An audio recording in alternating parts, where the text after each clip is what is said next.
Hello friends, स्वागत है आप सभी लोगों का आपके अपने यूट्यूब चैनल एग्जामपंथी let's crack the all exam पर। जैसा कि आप सभी जानते हैं, बिहार दरोगा के 1799 पदों पर जो नई वैकेंसी आई है उसके पीटी परीक्षा के लिए रुक्मणी के द्वारा 30 प्रैक्टिस शीट का जो पहला वॉल्यूम है यहाँ पे जारी किया गया है। और आज हम इस वीडियो में इस जो पहला वॉल्यूम है इसके 25वें प्रैक्टिस सेट को यहाँ पे सॉल्व करेंगे। प्रति एक प्रैक्टिस सेट में 100 क्वेश्चन है और इस प्रकार से जब यहाँ पे हम 30 प्रैक्टिस सेट को सॉल्व करेंगे तो हमारे पास यहाँ पर 3000 शानदार प्रश्नों का एक संग्रह हो जाएगा। तो चलिए आज के इस प्रैक्टिस सेट को शुरू करते हैं। इससे पहले आप सभी से एक छोटी सी रिक्वेस्ट है कि अगर वीडियो पसंद आए तो प्लीज़ वीडियो को लाइक करें, चैनल को सब्सक्राइब जरूर कीजिएगा और वीडियो को ज़्यादा से ज़्यादा अपने फ्रेंड सर्कल में शेयर करें। आज के प्रैक्टिस सेट का पहला प्रश्न है, एक कण पर सदैव उसके वेग के लंबवत नियत परिणाम का बल कार्य करता है, फलस्वरूप कण के समतल में गति क्या होगा। तो फलस्वरूप जो कण के समतल में गति है वह कण एक वित्तीय पथ पर गति करता रहता है। विकल्प डी इसका सही आंसर हो जाएगा। अगला प्रश्न है कि मायोपिया, जिसे निकट दृष्टि दोष भी कहा जाता है, मायोपिया को ठीक किया जाता है अवतल लेंस के उपयोग के द्वारा। ठीक है, पूछा जा रहा है कि इसकी शक्ति क्या है, यानी अवतल लेंस की शक्ति क्या है। तो अवतल लेंस की शक्ति -100/f होती है। विकल्प डी इस प्रश्न का सही आंसर हो जाएगा। इस दृष्टि दोष में पीड़ित व्यक्ति का जो नेत्र होता है, नेत्र गोलक जो होता है वो मोटा हो जाता है और फोकस दूरी घट जाती है। तो इस प्रकार से विकल्प डी इस प्रश्न का सही आंसर है। अगला प्रश्न है कि धारारेखी प्रवाह किसके साथ द्रव्यों के लिए समान रूप से अधिक होता है। इसका सही आंसर हो जाएगा विकल्प डी, निम्न घनत्व एवं उच्च सन्यता के साथ। विकल्प डी इसका सही आंसर हो जाएगा। अगला प्रश्न देख लेते हैं, रविशंकर निम्नलिखित में से किस वाद्य यंत्र के लिए प्रसिद्ध हैं। तो रविशंकर जी इसमें सितार वाद्य यंत्र जो होता है इसके वादन के लिए यह प्रसिद्ध है। विकल्प ए इस प्रश्न का सही आंसर हो जाएगा। इनकी पुस्तक है माई म्यूजिक माई लाइफ और रागमाला काफ़ी प्रसिद्ध है। वह ब्राह्मण पुजारी कौन है जिन्हें बाद में रामकृष्ण परमहंस के नाम से जाना जाने लगा। तो इनका नाम है विकल्प डी, यह गदाधर चट्टोपाध्याय जी हैं जो जिन्हें कि बाद में जाकर रामकृष्ण परमहंस के नाम से भी जाना गया। तो विकल्प डी इस प्रश्न का सही आंसर हो जाएगा। अगला प्रश्न देख लेते हैं, मौद्रिक भ्रम की अवधारणा सर्वप्रथम किसने दी थी। मौद्रिक भ्रम की अवधारणा सर्वप्रथम इरविंग फिशर ने दी थी। विकल्प बी इस प्रश्न का सही आंसर हो जाएगा। अगला प्रश्न देख लेते हैं, भारत की जनगणना 2011 के अनुसार दशकीय जनसंख्या वृद्धि दर कितनी है। तो भारत की जनगणना 2011 के अनुसार दशकीय जनसंख्या वृद्धि दर 17.7 है। विकल्प ए इस प्रश्न का सही आंसर हो जाएगा। अगर इसके अलावा भारत की जनगणना 2011 के अनुसार देखिएगा तो सर्वाधिक दशकीय वृद्धि दर वाला अगर राज्य पूछा जाए तो मेघालय है और न्यूनतम दशकीय वृद्धि दर वाला राज्य की बात करें तो नागालैंड है। भारत में सर्वप्रथम जनगणना जो है 1872 में लॉर्ड मेयो के काल में हुई थी। तो विकल्प ए इसका सही आंसर है। मानव विकास सूचकांक के संदर्भ में इनमें से कौन सा कथन गलत है। तो दिए गए कथनों में देखेंगे तो कथन सी जो है यह गलत है। जन्म दर और मृत्यु दर मानव विकास सूचकांक के महत्वपूर्ण घटक है, यह कथन गलत है। मानव विकास रिपोर्ट जो होता है यह 3 संकेतकों पे कार्य करता है, स्वास्थ्य, शिक्षा और जीवन स्तर को मिलाकर मानव विकास रिपोर्ट जारी किया जाता है। अगर मानव विकास सूचकांक 2025 की बात करें, यह प्रतिवर्ष रिपोर्ट जारी की जाती है मानव विकास सूचकांक। इसमें 2025 में भारत को 130वां स्थान मिला है। टोटल 193 देशों में 193 देशों की सूची जारी की गई थी, उसमें भारत को 130वां स्थान मिला है और यह रिपोर्ट यूएनडीपी के द्वारा जारी किया जाता है। तो विकल्प सी इसका सही आंसर हो जाएगा। 20 सूत्री कार्यक्रम किस वर्ष किया गया था। 20 सूत्री कार्यक्रम किस वर्ष किया गया था। तो इसका सही आंसर हो जाएगा विकल्प बी, यह कार्यक्रम 1975 में शुरू किया गया था। अगला प्रश्न देख लेते हैं, भारतीय संविधान की प्रस्तावना में निम्नलिखित में से किन महान आदर्शों का उल्लेख है। तो विचार, अभिव्यक्ति, विश्वास, आस्था और उपासना की स्वतंत्रता का उल्लेख किया गया है। विकल्प ए इसका सही आंसर हो जाएगा। संविधान की प्रस्तावना में नागरिकों को 3 प्रकार के न्याय दिए गए हैं। कौन कौन? सामाजिक, आर्थिक और राजनीतिक न्याय, यह सुनिश्चित किया गया है। इसके अलावा देखिएगा तो भारतीय संविधान की प्रस्तावना में भारत को संपूर्ण प्रभुत्व संपन्न समाजवादी पंथ निरपेक्ष लोकतंत्रात्मक गणराज्य के रूप में घोषित किया गया है। इस प्रकार से विकल्प ए इसका सही आंसर है। ओणम डैश राज्य का एक राज्य त्यौहार है। ओणम किस राज्य का एक राज्य त्यौहार है? तो यह केरल राज्य का एक मुख्य त्यौहार है। विकल्प बी इस प्रश्न का सही आंसर है। अगला प्रश्न देख लेते हैं। निम्नलिखित में से किस राज्य में मानसून के निवर्तन के दौरान वर्षा होती है? निवर्तन यानी लौटने के दौरान, मानसून जब लौटता है तो किस राज्य में वर्षा होती है? तो यह तमिलनाडु राज्य में वर्षा होती है। विकल्प सी इस प्रश्न का सही आंसर हो जाएगा। मानसून के पीछे हटने या लौट जाने को मानसून का निवर्तन कहा जाता है। तो विकल्प सी इसका सही आंसर है। भारत सरकार द्वारा स्मार्ट सिटी मिशन कब शुरू किया गया था? तो यह मिशन वर्ष 2005 में 15 में शुरू किया गया था। विकल्प बी इसका सही आंसर है। अगला प्रश्न है कि किस देश ने अपनी पहली अंतरिक्ष एजेंसी कासा की शुरुआत की है? किस देश ने शुरुआत की है? दक्षिण कोरिया ने यह शुरुआत की है। विकल्प बी इसका सही आंसर हो जाएगा। कोरिया, इसका पूरा नाम क्या है? कोरिया एरो स्पेस एडमिनिस्ट्रेशन इसका पूरा नाम है। इसकी शुरुआत 27 मई 2024 में इसकी शुरुआत की गई है या इसका शुभारंभ किया गया है। तो विकल्प बी इसका सही आंसर है। अगला प्रश्न है, मार्च 2024 में जारी मानव विकास सूचकांक में भारत की रैंक क्या थी? तो इसमें भारत की रैंक क्या है? 134वां रैंक है। विकल्प ए इसका सही आंसर हो जाएगा। और वहीं पे वर्ष 2025 में भारत का रैंक क्या है? तो 130वां रैंक है। 2024 में 134वां रैंक है और 2025 में भारत का रैंक इसमें 130वां है, जो कि काफ़ी सुधार को दर्शाता है। तो विकल्प ए इसका सही आंसर है। भारत और किस देश ने वर्ष 2026 को दोहरे वर्ष के रूप में मनाने की घोषणा की है? भारत और किस देश ने? तो भारत और स्पेन ने वर्ष 2026 को दोहरे वर्ष के रूप में मनाने की घोषणा की है। विकल्प सी इसका सही आंसर है। अगला प्रश्न है, वस्तु एवं वातावरण के बीच तापांतर कितना होगा न्यूटन के शीतलन नियम का पूर्ण पालन हो? तो इसका सही आंसर हो जाएगा विकल्प ए। वस्तु के शीतलन नियम का पूर्ण पालन तब होता है जब वस्तु तथा वस्तु के वायुमंडल के तापांतर 10 डिग्री सेल्सियस से क्या हो? कम हो। तो विकल्प ए इस प्रश्न का सही आंसर है। चलिए अगला प्रश्न देख लेते हैं। निम्नलिखित में से कौन भू प्रक्षेपण उपग्रह है? तो विकल्प बी इसका सही आंसर हो जाएगा। सरल एक भू प्रक्षेपण उपग्रह है। विकल्प बी इसका सही आंसर है। बार बार शुद्धिकरण के बाद भी आसुत जल में निम्नलिखित में से कौन सी अशुद्धि शेष रह जाती है? तो इसमें कार्बन डाइऑक्साइड की जो अशुद्धि होती है यानी CO2 की जो अशुद्धि होती है वह रह जाती है। विकल्प डी इसका सही आंसर है। भारतीय संविधान में कैबिनेट शब्द का प्रयोग केवल एक जगह किसके तहत हुआ है, यानी किस आर्टिकल के तहत हुआ है? तो यह उपयोग जो है आर्टिकल 352 के तहत किया गया है। विकल्प सी इसका सही आंसर हो जाएगा। अगला प्रश्न है कि पंचायत सदस्य की अयोग्यता का प्रश्न कौन निर्धारित करेगा? तो इसकी अयोग्यता का जो प्रश्न होता है इसका निर्धारण वैसी एजेंसी करती है या संस्था करती है जिसे राज्य विधानमंडल मुहैया करा सके। तो विकल्प सी इसका सही आंसर है। अगला प्रश्न है कि असत्य मेल को चुनना है। यहाँ पे आर्टिकल दिया है और यह आर्टिकल किससे सम्मिलित है यह हमें मिलान करना है। तो असत्य मेल यहाँ पे देखेंगे अनुच्छेद 48 समान नागरिक कोड गलत है। आप यहाँ पे देख सकते हैं कि जो भी अनुच्छेद है वह तमाम अनुच्छेद गलत तरीके से मिलाया गया है। अनुच्छेद 48 जो होता है वह सामान्य नागरिक कोड से नहीं बल्कि कृषि एवं पशुपालन का संगठन से संबंधित है। इसके अलावा आर्टिकल 50 जो है यह कार्यपालिका एवं न्यायपालिका के पृथकीकरण से संबंधित है। आर्टिकल 49 ग्राम पंचायत का गठन नहीं बल्कि राष्ट्रीय महत्व के स्मारकों, स्थान और वस्तुओं के संरक्षण से संबंधित है। अनुच्छेद 40 जो है यह ग्राम पंचायत के संगठन से संबंधित है। और आर्टिकल 45 यह 0 से यानी 0 से 6 वर्ष के बच्चों को देखभाल एवं शिक्षा निःशुल्क कराने से संबंधित है। तो विकल्प डी जो है इस प्रश्न का सभी आंसर हो जाएगा। सभी कथन क्या है या मिलान जो है वो गलत है। समान नागरिक कोड देखिएगा तो आर्टिकल 44 में समान नागरिक कोड का वर्णन किया गया है, 48 में इसका वर्णन नहीं है। तो विकल्प डी इस प्रश्न का सही आंसर हो जाएगा। अगला प्रश्न है, उच्च न्यायालय के कार्य क्षेत्र में बदलाव किसके द्वारा किया जा सकता है? उच्च न्यायालय के कार्य क्षेत्र में बदलाव केवल और केवल संसद के द्वारा किया जा सकता है। विकल्प ए इस प्रश्न का सही आंसर है। राष्ट्रपति को उसके कार्यकाल की समाप्ति से पूर्व किसके सुझाव पर हटाया जा सकता है?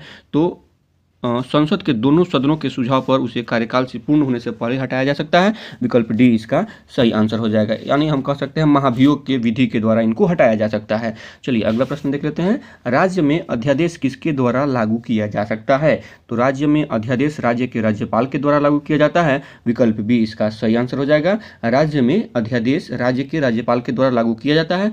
भारतीय संविधान का आर्टिकल अगर देखिएगा 213, तो इसमें राज्यपाल को अध्यादेश जारी करने की शक्ति प्रदान की गई है। किस आर्टिकल के तहत, किस अनुच्छेद के तहत? तो 213 आर्टिकल के तहत राज्यपाल को यह शक्ति दी गई है कि वह राज्य में अध्यादेश जारी कर सकते हैं। तो विकल्प बी इसका सही आंसर है। एक प्रभावी कोरियोलिस बल किस कारण होता है? एक प्रभावी कोरियोलिस बल पृथ्वी के घूर्णन के कारण होता है। विकल्प बी इसका सही आंसर है। कोरियोलिस बल के कारण उत्तरी गोलार्ध में, यानी अगर ये आप ग्लोब ले लें या पृथ्वी समझ लें और ये हो गया आपका भूमध्य रेखा समझ लीजिए, तो यह हो गया उत्तरी गोलार्ध और यह है दक्षिणी गोलार्ध। इसमें देखिएगा तो कोरियोलिस बल के कारण उत्तरी गोलार्ध में वायु की गति की जो दिशा होती है वो दाईं ओर होती है, तथा दक्षिणी गोलार्ध में वायु की गति की जो दिशा होती है वो बाईं ओर मुड़ जाती है। तो विकल्प बी इसका सही आंसर है। अगला प्रश्न है। राष्ट्रीय कांग्रेस कार्यकारी समिति ने 14 जुलाई 1942 को भारत छोड़ो नामक आंदोलन का अनुमोदन कहाँ किया था? तो इसका अनुमोदन जो है वह वर्धा में किया गया था। विकल्प ए जो है इस प्रश्न का सही आंसर हो जाएगा। अगला प्रश्न देख लेते हैं। निम्नलिखित में से कौन सी जोड़ी सही है? चेम्सफोर्ड रॉलेट एक्ट, कौन सी जोड़ी सही है? विकल्प ए वाली जो जोड़ी है यह सही है। भारत के वायसराय चेम्सफोर्ड के समय में रॉलेट एक्ट पारित किया गया था, तो यह मिलान जो है वह सही है। इसके अलावा देखेंगे रॉलेट एक्ट बात करें कब लाया गया था, तो 1919 में रॉलेट एक्ट को भारत में लाया गया था। तो विकल्प ए इसका सही आंसर है। महात्मा गांधी जी के द्वारा भारत छोड़ो आंदोलन का प्रारंभ कब किया गया था? तो महात्मा गांधी जी के द्वारा भारत छोड़ो आंदोलन 1942 में शुरू किया गया था। विकल्प बी इसका सही आंसर हो जाएगा। अगला प्रश्न है कि किस बैंक के द्वारा दृष्टिबाधित ग्राहकों के लिए विशेष ब्रेल डेबिट कार्ड लॉन्च किया गया है? तो यह पंजाब नेशनल बैंक के द्वारा ब्रेल डेबिट कार्ड लॉन्च किया गया है। विकल्प ए इसका सही आंसर है। अगला प्रश्न देख लेते हैं। पेरिस 2024 समापन समारोह में, समापन की बात की जा रही है, उद्घाटन की बात नहीं की जा रही है। तो पेरिस 2024 समापन समारोह में भारत के ध्वजवाहक किसे बनाया गया है? तो इसमें भारत की तरफ से जो ध्वजवाहक थे समापन समारोह में वह PR श्रीजेश और मनु भाकर थे। इन दोनों ने ही ध्वजवाहक के रूप में कार्य किया था। अगर इसके अलावा देखिएगा तो PV सिंधु और शरत कमल पेरिस ओलंपिक 2024 के उद्घाटन समारोह के दौरान ध्वजवाहक बने थे। कौन कौन? PV सिंधु और शरत कमल। कब? तो उद्घाटन समारोह में। और उद्घाटन के बाद समापन समारोह में देखिएगा तो PR श्रीजेश और मनु भाकर ध्वजवाहक बने थे। तो विकल्प डी इसका सही आंसर है। अगला प्रश्न है कि जनवरी 2025 को मिसाइल बनाने के लिए रक्षा मंत्रालय ने किसके साथ 2,960 करोड़ रुपए का अनुबंध साइन किया है? किसके साथ साइन किया गया है? तो यह अनुबंध BDL के साथ साइन किया गया है। विकल्प सी इस प्रश्न का सही आंसर हो जाएगा। चलिए अगला प्रश्न देख लेते हैं। संश्लेषित फाइबर आसानी से आग पकड़ लेते हैं, हालांकि फायरमैन की वर्दी को अग्निरोधी बनाने के लिए उस पर किस पदार्थ की प्लास्टिक की कोटिंग की जाती है? उस पदार्थ की कोटिंग का नाम बताना है। तो उस पदार्थ की कोटिंग किस पदार्थ की? मेलामाइन पदार्थ की कोटिंग की जाती है। विकल्प डी इस प्रश्न का सही आंसर है। अगला प्रश्न है। जब कोई बिंब 2f पर रहता है तब उत्तल लेंस द्वारा उसका प्रतिबिंब बनाता है, उसका प्रतिबिंब बनता है। कहाँ बनता है? तो इसका प्रतिबिंब फोकस दूरी की 2 गुनी दूरी पर बनता है। विकल्प सी इस प्रश्न का सही आंसर हो जाएगा। अगला प्रश्न है कि कार्बन मोनोऑक्साइड एक वायु प्रदूषक क्यों है? कार्बन मोनोऑक्साइड एक वायु प्रदूषक है क्योंकि यह रक्त के ऑक्सीजन ले जाने की क्षमता को क्या करता है? कम कर देता है। तो विकल्प डी इस प्रश्न का सही आंसर हो जाएगा। अगला प्रश्न है कि निम्नलिखित भारतीय बैंकों में से कौन सा एक राष्ट्रीयकृत बैंक नहीं है? तो दिए गए विकल्पों में इनमें से कोई नहीं, ये सभी राष्ट्रीयकृत बैंक हैं। विकल्प डी इसका सही आंसर हो जाएगा। चलिए अगला प्रश्न देख लेते हैं। भौगोलिक दृष्टि से भारत का अक्षांशीय विस्तार क्या है? तो भौगोलिक दृष्टि से भारत का अक्षांशीय विस्तार 8 डिग्री 4 मिनट नॉर्थ से 37 डिग्री 6 मिनट नॉर्थ तक है। विकल्प सी इसका सही आंसर है। अगला प्रश्न है। दक्षिण पठार की सबसे ऊंची चोटी कौन सी है? तो दक्षिण पठार की सबसे ऊंची चोटी अनाईमुड़ी है। विकल्प बी इसका सही आंसर है। दक्षिण दक्षिण का मैनचेस्टर किसे कहा जाता है? दक्षिण का मैनचेस्टर कोयम्बटूर को कहा जाता है। विकल्प सी इसका सही आंसर हो जाएगा। अगला प्रश्न है कि निम्न में से कौन सर्वोच्च कोटि का कोयला है? दिए गए विकल्पों में एंथ्रासाइट जो है यह सर्वोच्च कोटि का कोयला है। विकल्प बी इसका सही आंसर है। भारत का लिंगानुपात कितना है? भारत का लिंगानुपात 943 है। विकल्प सी इस प्रश्न का सही आंसर हो जाएगा। अगला प्रश्न है कि बंधुआ मजदूरी कब लागू की गई थी? बंधुआ मजदूरी कब लागू की गई थी? 1976 में लागू की गई थी। विकल्प सी इसका सही आंसर है। अगला प्रश्न, भारतीय वायुसेना में निम्न में से कौन सी कमान नहीं है? भारतीय वायुसेना में उत्तरी वायु कमान नहीं है। विकल्प ए इसका सही आंसर है। अगला प्रश्न, मानव विकास सूचकांक प्रतिवर्ष किस संस्था के द्वारा जारी की जाती है? हमने पिछले प्रश्नों में बताया है आपको। मानव विकास सूचकांक जो है यह प्रतिवर्ष यूएनडीपी के द्वारा जारी की जाती है। विकल्प बी इस प्रश्न का सही आंसर हो जाएगा। इस बार देखिएगा तो वर्ष 2025 में यूएनडीपी के द्वारा जो मानव विकास सूचकांक जारी किया गया है, इसमें भारत को कौन सा स्थान मिला है? तो 130वां स्थान मिला है। कब? 2025 में। और 2024 में अगर देखिएगा तो भारत को 134वां स्थान वर्ष 2024 में मिला था। तो विकल्प बी इसका सही आंसर हो जाएगा। मानव विकास सूचकांक प्रतिवर्ष यूएनडीपी के द्वारा जारी की जाती है। भारत में प्रथम स्टॉक एक्सचेंज किस वर्ष में स्थापित हुआ है? तो भारत में प्रथम स्टॉक एक्सचेंज जो है यह 1875 में स्थापित किया गया था। विकल्प बी इसका सही आंसर है। नीति आयोग ने किसकी सहायता से स्कूलों में फ्रंटियर टेक्नोलॉजी लैब को लॉन्च किया है? किसके सहायता से यह लॉन्च किया गया है?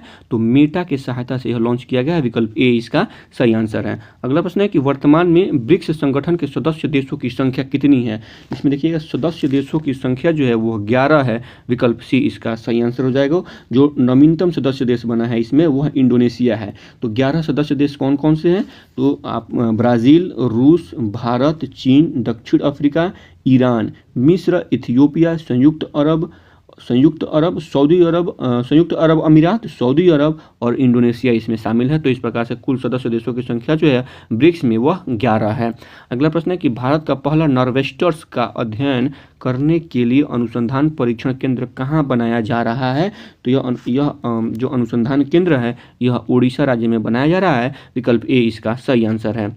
एक तत्व के समस्थानिक में क्या हो सकते हैं? एक तत्व के समस्थानिक में समान रासायनिक तथा भिन्न भौतिक गुण हो सकते हैं। विकल्प ए इसका सही आंसर है। अगला प्रश्न, एरोसोल किस प्रकार का एक कोलाइडी तंत्र है? एरोसोल किस प्रकार का एक कोलाइडी तंत्र है? तो यह गैस में परिक्षिप्त द्रव्य का कोलाइडी तंत्र है। गैस में परिक्षिप्त द्रव का कोलाइडी तंत्र है। विकल्प बी इस प्रश्न का सही आंसर हो जाएगा। जर्मेनियम किसमें पारदर्शी होता है? जर्मेनियम किसमें पारदर्शी होता है? तो यह अवरक्त प्रकाश में पारदर्शी होता है। विकल्प बी इसका सही आंसर हो जाएगा। हाइड्रोजन परमाणु के बोहर कक्ष में एक परिभ्रमण पूरा करने में इलेक्ट्रॉन द्वारा लिया गया समय कितना होगा? तो इसका सही आंसर हो जाएगा। विकल्प ए इसका सही आंसर है। अगला प्रश्न है कि यूनेस्को द्वारा निम्नलिखित में से किस क्षेत्र में योगदान के लिए कलिंग पुरस्कार दिया जाता है, जिसकी शुरुआत 1952 से की गई है? तो कलिंग पुरस्कार किस क्षेत्र में दिया जाता है? तो यह विज्ञान के क्षेत्र में दिया जाता है। विकल्प डी इस प्रश्न का सही आंसर हो जाएगा।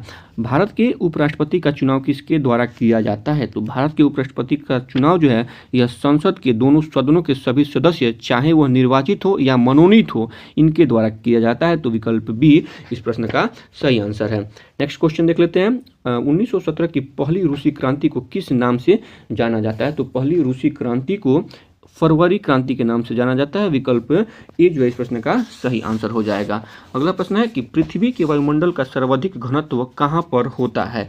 तो यह क्षोभ मंडल में होता है। विकल्प ए इस प्रश्न का सही आंसर हो जाएगा। पृथ्वी के सबसे निचले परत को क्षोभ मंडल कहा जाता है और क्षोभ मंडल की ऊंचाई देखिएगा ध्रुवों पर 8 किलोमीटर और विषुवत रेखा पर यह 18 किलोमीटर तक होती है। क्षोभ मंडल में तापमान की गिरावट की दर देखें तो प्रति 165 मीटर की ऊंचाई पर 1 डिग्री अथवा 1 किलोमीटर की ऊंचाई पर 6.4 डिग्री सेंटीमीटर क्या होता है? टेम्परेचर कम होता है। तो विकल्प ए इसका सही आंसर है।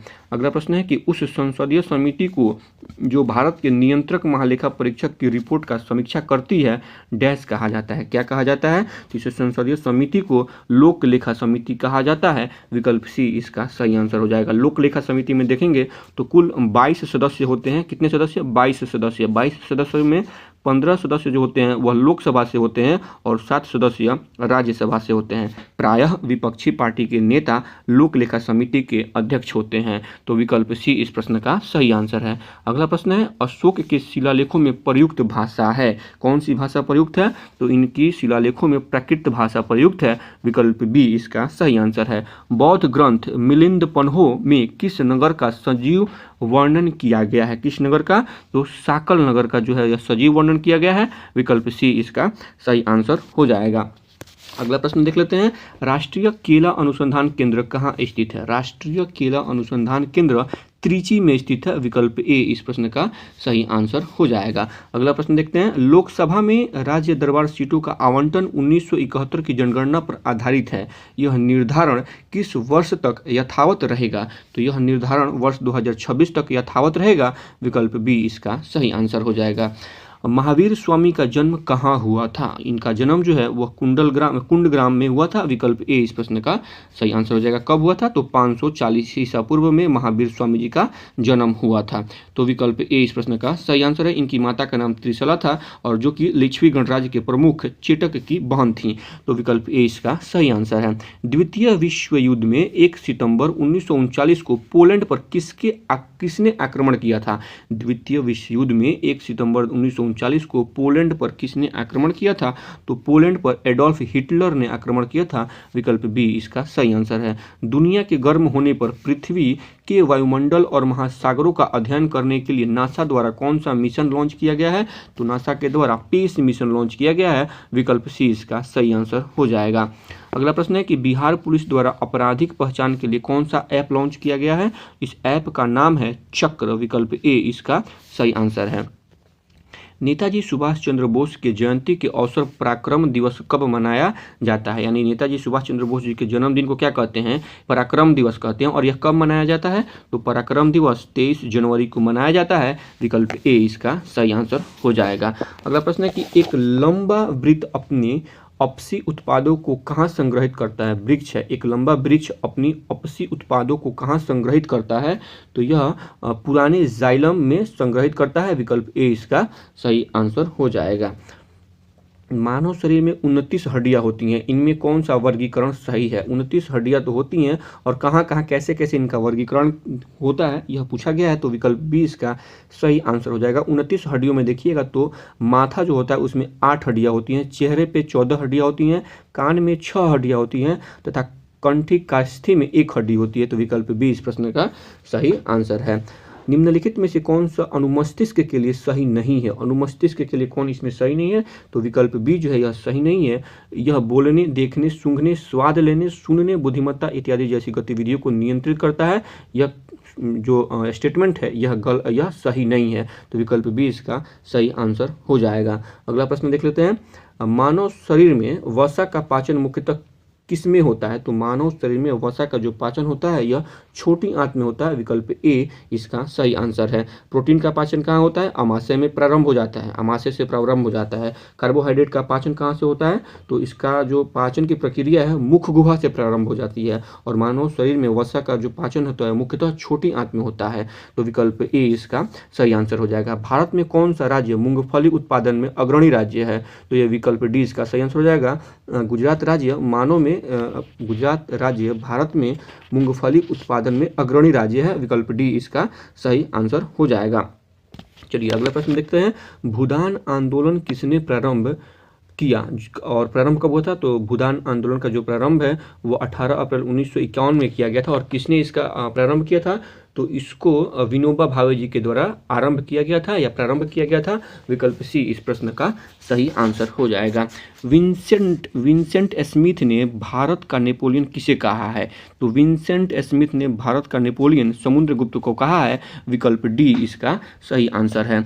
गुजरात विजय जो कि 1572 में हुआ था, गुजरात विजय की यादगार में अकबर ने निम्नलिखित में से किसका निर्माण कराया था?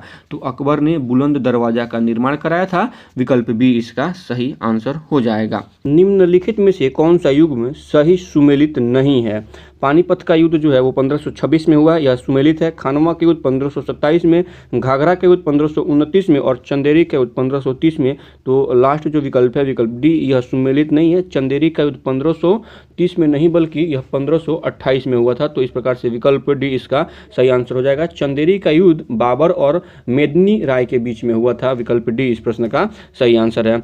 अंग्रेजों का फोर्ट विलियम कहाँ स्थित है? अंग्रेजों का फोर्ट विलियम कलकत्ता में स्थित है। विकल्प बी इस प्रश्न का सही आंसर हो जाएगा कि भारत एक गणतंत्र है। इसका अर्थ क्या है? तो भारत में वंशानुगत शासन नहीं होगा। विकल्प सी इस प्रश्न का सही आंसर हो जाएगा। अगला प्रश्न देख लेते हैं। सूची 1 को सूची 2 से मिलान करना है। आर्टिकल 14 है, यह किससे संबंधित है? तो आर्टिकल 14 समानता के अधिकार से संबंधित है। ए का हो जाएगा 3। अनुच्छेद 36 में क्या है? नीति निर्देशक तत्व है। विकल्प 4 ये 4 हो जाएगा। बी का हो जाएगा 4। अनुच्छेद 74 किससे संबंधित है? मंत्री परिषद से संबंधित है। तो सी का हो जाएगा 2 और डी का हो जाएगा 68। एक से इसका संबंध हो जाएगा। अनुच्छेद 368 का संबंध संशोधन प्रक्रिया से है। इस प्रकार से अगर देखेंगे तो यहाँ पे हम क्या पाएंगे? विकल्प डी इसका सही आंसर हो जाएगा। ए का 3, बी का 4, सी का 2 और डी का 1। विकल्प डी इस प्रश्न का सही आंसर है। अगला प्रश्न है कि विश्व प्रसिद्ध मयूर सिंहासन मुगलों के किस भवन में रखा गया था? तो मयूर सिंहासन मुगलों के दिल्ली के लाल किले का दीवाने आम में रखा गया था। विकल्प डी इसका सही आंसर हो जाएगा। अगला प्रश्न है 20 रुपये के नोट पर निम्नलिखित में से किस राष्ट्रीय उद्यान की छवि है? किस नेशनल पार्क की छवि है? तो 20 रुपये के नोट पे माउंट हैरियट की छवि है। विकल्प ए इसका सही आंसर हो जाएगा। इसके अलावा अगर देखिएगा तो 200 के नोट पे सांची का स्तूप है। 200 के नोट पे सांची का स्तूप है और 2000 के नोट पर मंगलयान और स्वच्छ भारत का प्रतीक है। इसके अलावा 20 रुपये के नोट पर एलोरा का गुफा भी है। 10 रुपये के नोट पर सूर्य मंदिर कोणार्क स्थित है और 100 रुपये पर रानी का वाव और 500 रुपये पर दिल्ली का लाल किला स्थित है। तो विकल्प ए इस प्रश्न का सही आंसर हो जाएगा। चलिए अगला प्रश्न देख लेते हैं।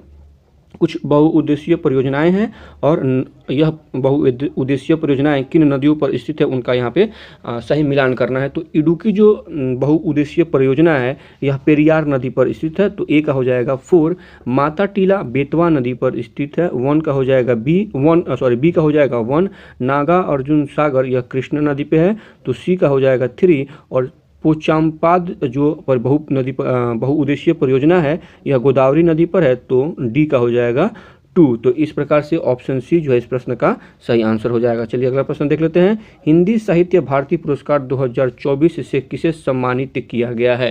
तो कृष्ण प्रकाश जी को सम्मानित किया गया है। विकल्प ए इस प्रश्न का सही आंसर हो जाएगा। अगला प्रश्न है कि कौन भारतीय महिला क्रिकेट खिलाड़ी टेस्ट क्रिकेट में सबसे तेज दोहरा शतक बनाने वाली महिला क्रिकेटर बन गई हैं? तो इनका नाम है शेफाली वर्मा। विकल्प ए इस प्रश्न का सही आंसर हो जाएगा। अगला प्रश्न देख लेते हैं। बजट 2025-26 में सरकार ने किसान क्रेडिट कार्ड के तहत किसानों, मछुआरों और डेयरी किसानों को मिलने वाले शॉर्ट टर्म लोन की अधिकतम सीमा कितनी कर दी गई है? तो इसकी अधिकतम सीमा 5 लाख कर दी गई है। विकल्प बी इसका सही आंसर हो जाएगा। न्यूरॉन्स की शाखा जैसी संरचना को क्या कहा जाता है? न्यूरॉन्स की शाखा जैसी संरचना को शाखिका कहा जाता है। विकल्प बी इस प्रश्न का सही आंसर हो जाएगा।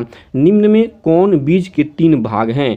दिए गए विकल्पों में विकल्प बी इस प्रश्न का सही आंसर हो जाएगा। बीजपत्र, मूलांकर और परांकुर यह बीज के 3 भाग होते हैं। चलिए अगला प्रश्न देख लेते हैं। निम्नलिखित में से कौन सी प्रक्रिया में कोशिका किसी अन्य जीवित भाग या एक पूर्ण जीव की सटीक प्रति की उत्पत्ति समाविष्ट है? किस प्रक्रिया में? तो हम कह सकते हैं क्लोनिंग में। यह क्लोनिंग नामक प्रक्रिया में आप देखेंगे तो कोशिका किसी अन्य जीवित भाग या एक पूर्ण जीव की सटीक प्रति की उत्पत्ति समाविष्ट है। किसमें? तो क्लोनिंग में। विकल्प डी इस प्रश्न का सही आंसर हो जाएगा।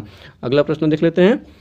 सबसे छोटी रक्त वाहिका को क्या कहा जाता है? सबसे छोटी रक्त वाहिका को केशिका कहा जाता है। विकल्प डी इस प्रश्न का सही आंसर हो जाएगा। अगला प्रश्न है। क्षितिज के निकट सूर्य एवं चंद्रमा दीर्घवृत्ताकार क्यों प्रतीत होते हैं? अपवर्तन के कारण, व्यक्तिकरण के कारण या प्रकाशिक भ्रम के कारण या उनकी वास्तविक आकृति के कारण? तो इसका सही आंसर हो जाएगा अपवर्तन के कारण, यानी प्रकाश के अपवर्तन के कारण क्षितिज के निकट सूर्य एवं चंद्रमा दीर्घवृत्ताकार प्रतीत होते हैं। विकल्प ए इसका सही आंसर है। प्रथम तेल परिसंस्करण संयंत्र कहाँ स्थापित किया गया था? तो इसका प्रथम तेल परिष्करण तंत्र जो है संयंत्र यह डिगबोई में स्थापित किया गया था। विकल्प बी इसका सही आंसर हो जाएगा। डिगबोई कहाँ है? तो यह डिगबोई असम राज्य में स्थित है। तो विकल्प बी इस प्रश्न का सही आंसर हो जाएगा। चलिए अगला प्रश्न देख लेते हैं। निम्नलिखित में से कौन सा एक राष्ट्रीय पार्क भारत में सर्वप्रथम स्थापित किया गया था? तो भारत में स्थापित सर्वप्रथम राष्ट्रीय पार्क का नाम क्या है? कार्बेट राष्ट्रीय पार्क। विकल्प बी इसका सही आंसर है। कार्बेट पार्क की बात करें तो इसका पूरा नाम जिन कार्बेट नेशनल पार्क है। इसकी स्थापना 1936 में की गई थी और इस पार्क का पूरा नाम हेली नेशनल पार्क भी है। पूरा नाम नहीं बल्कि पुराना नाम इसका हेली नेशनल पार्क है।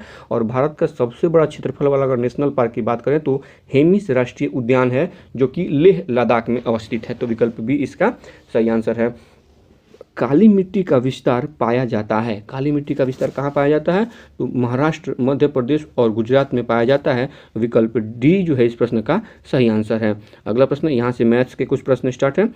चलिए हम इसका आंसर बताते चलते हैं आपको। श्याम राम से 7 वर्ष छोटा है, तो 93 नंबर का जो सही आंसर हो जाएगा विकल्प बी। तो श्याम की आयु क्या है वर्षों में? तो 24.5% वर्ष, यानी विकल्प बी इसका सही आंसर है।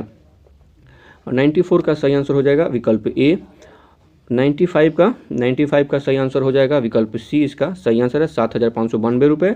और 96 नंबर क्वेश्चन का सही आंसर हो जाएगा विकल्प बी 10%। 97 का सही आंसर हो जाएगा 97, हाँ, तो इसका सही आंसर हो जाएगा विकल्प ए। इसका सही आंसर हो जाएगा 21,000 रुपये। अगला प्रश्न देख लेते हैं। यहाँ से एक दो प्रश्न आपको इंग्लिश को देखने को मिल जाएंगे। इंग्लिश का 90 number, select the correct active form आपको यहाँ पे सेलेक्ट करना है। तो इसका सही एक्टिव फॉर्म कौन है? विकल्प बी सी जो है यह एक्टिव फॉर्म है। You will not play this game. विकल्प सी इसका सही आंसर है। 99 का सही आंसर हो जाएगा find the part of the given sentences that has an error. अच्छा, वो पार्ट चूज करना है जिसमें एक एरर है। तो नीचे कुछ ऑप्शन दिए गए हैं, उसके एरर को हमें देखना है। ठीक है। Kids are always watching what you do and ignore what you say. इसमें कौन सा एरर पार्ट है उसको देखना है। तो व्हाट यू सेज वाला जो पार्ट है वो एरर है। विकल्प डी इसका सही आंसर है।